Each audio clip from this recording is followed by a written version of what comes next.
How big was Noah's Ark, according to the Bible? Imagine trying to build a boat big enough to hold animals from all over the world and survive a worldwide flood. That's what Noah's Ark was meant to do, according to the Bible. The Bible says in Genesis that Noah's Ark was exactly 300 cubits long, 50 cubits wide, and 30 cubits high. Now, a cubit is an ancient measurement based on the length from a person's elbow to the tip of their middle finger. This varies, but most scholars estimate it to be about 18 inches. So, if we do the math, the ark was around 450 feet long. That's about 1.5 football fields in length. It was roughly 75 feet wide, about the size of a modern house's width. And it stood about 45 feet tall, similar to a 3- or 4-story building. This size was not just for show. It was designed to be a large, stable floating structure, not a sailing ship.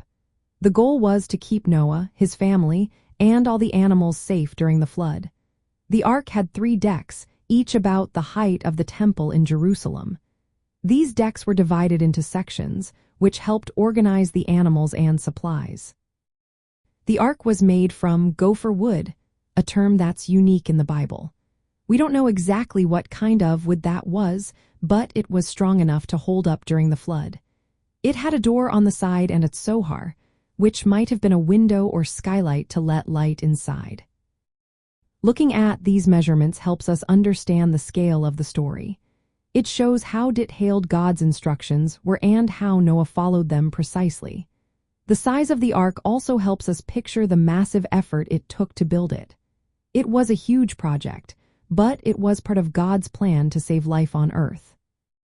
So, in simple terms, Noah's Ark was about 450 feet long, 75 feet wide, and 45 feet high.